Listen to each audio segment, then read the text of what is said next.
নমস্কার বন্ধুরা, কেমন আছেন? আশা করি ভালো আছেন। আজ আমি করে দেখাবো নিরামিষ পুঁই মিটুলি। পুঁই মিটুলি রান্না করার জন্য এখানে নিয়ে নিয়েছি পুঁই মিটুলি। এগুলোকে ভালো মতো আগে ছোটো ছোটো করে কেটে নিয়েছি। পরিষ্কার করে কেটে নিয়ে ভালো মতো ধুয়ে জল ঝরিয়ে রেখেছি। এগুলো হচ্ছে পুঁই শাক গাছের ফুল বা ফল যেটা বলে। নিয়ে নিয়েছি বেগুন সরু সরু করে, সিম, আলু আর কুমড়ো। কুমড়োটা আমার ঘরে ছিল তাই দিয়েছি, না দিলেও চলে। তেল দিয়ে দিচ্ছি একটা শুকনো লঙ্কা আর দিয়ে দিচ্ছি 5 ফোড়ন। 1 সেকেন্ড মতো একটু ভাজা ভাজা করে নেবো।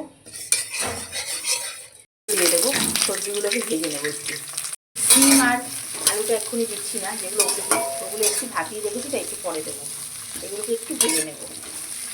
একটু ভাজা ভাজা হয়ে গেছে, এবার মিটুলিগুলো দিয়ে দেবো, ভেজে নেবো। এখানে সাদা সর্ষে নিয়ে নিয়েছি অল্প করে। এই সর্ষেটাকে আগে একটু গুঁড়ো করে নেবো। সেটা গুঁড়ো করে নিয়েছি, এবারে 2টো কাঁচা লঙ্কা দিয়ে জল দিয়ে পেস্ট করে নেব। এটা দিয়ে দেবো। দিয়েছি লবণ, দিয়েছি হলুদ গুঁড়ো, ধনের গুঁড়ো। এবার সব কিছুকে একসাথে কষিয়ে নেব। ঢাকা দিয়ে সেদ্ধ হতে দেবো।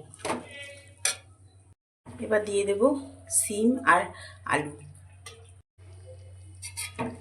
দিয়ে দিয়েছি। এবার সিম আলু দিয়ে এবার সব কিছুকে ভালো মতো ফুটিয়ে নেব। দিয়ে দিয়েছি মিষ্টি। আমি এখানে বাতাসা মিষ্টি দিয়েছি। রান্না হয়ে গেছে।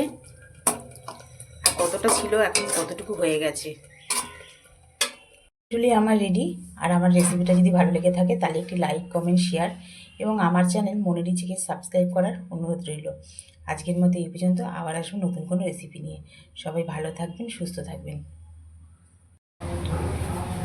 নমস্কার বন্ধুরা, সবাই কেমন আছেন? আশা করি ভালো আছেন। আজ আমি করে দেখাবো নিরামিষ পুঁই মিটুলি।